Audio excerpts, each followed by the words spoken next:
He texted me at 8:14 a.m. on Thanksgiving morning. Thanksgiving's full, maybe next year. No punctuation, no warmth, just that. I stared at the message a long time, thumb hovering over the keyboard, a quiet laugh slipping from my throat, the kind that doesn't sound human. I typed back, "No worries," because I didn't have any, not anymore. 2 years ago, I would have driven 8 hours just to sit at that table. I used to bring wine, gifts, stories. I used to help Mom cook while my step-siblings watched TV. Dad would pat my shoulder like I was an old neighbor, not his firstborn. Then the divorce came, not his, mine. He didn't even ask how I was holding up, just said, "You're strong, you'll be fine." I wasn't, not then. But I learned to pretend.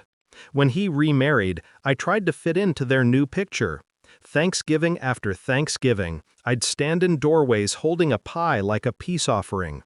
They'd smile tight and ask if I could grab more folding chairs from the garage. I was always useful, never wanted. The year I finally stopped showing up, no one noticed. The betrayal wasn't one explosive moment. It was a pattern. Quiet exclusions, subtle cuts that drew no blood but left scars. Birthdays missed, calls ignored. I found out about family events through Facebook tags. My father smiling beside his new family. Captions like, "So thankful for everyone who makes life full." Everyone, except me. I told myself it didn't matter, but lies sound best when you whisper them to yourself long enough.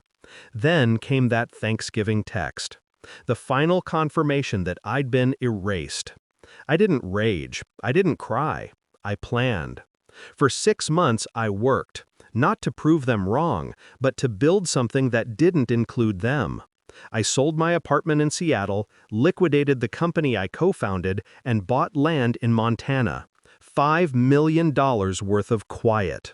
A sprawling ranch with a view that could make God jealous.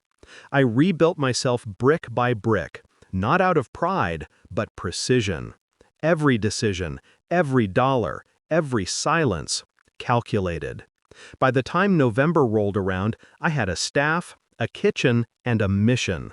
I told them, "We're feeding strangers, as many as we can find.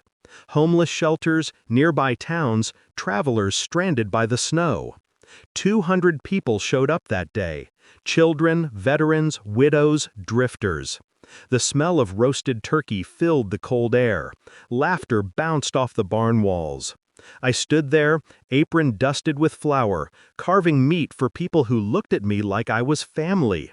The kind of look I'd stopped expecting. A local photographer captured it all. The feast, the laughter, the warmth. When she posted the photos that night, they spread fast. The next morning, my phone started buzzing. Texts, missed calls, notifications. Dad's name on the screen, then Mom's, then my stepbrother's. Messages like, "We didn't know you were hosting something like that. The ranch looks incredible. Wish we could have been there." I didn't reply. Instead, I uploaded a post of my own. A single photo. Me standing at the long wooden table, surrounded by smiling faces, candlelight flickering. Caption, "Grateful for everyone who makes life full." The exact words from his old Facebook post. He called me that evening. I let it ring once, twice, then picked up. "Didn't think you'd answer," he said, his tone soft, searching. "We saw the pictures. You did all that?" "Yeah," I said. "Had some extra space at my table." He cleared his throat. "You should have told us. We could have come." "Could you?" I asked. Silence. The kind that strips people bare. Then he sighed. "You know, you didn't have to make it about us." I almost laughed. It wasn't. And that was the truth. It wasn't revenge in the traditional sense. I didn't want to humiliate them. I wanted to eclipse them. To show them that the love they withheld didn't leave me empty, it left me hungry. And I fed that hunger well. After the call, I stood on the porch as snow began to fall. The ranch lights glowed against the white. Laughter still echoed faintly from inside. Strangers turned family for a night.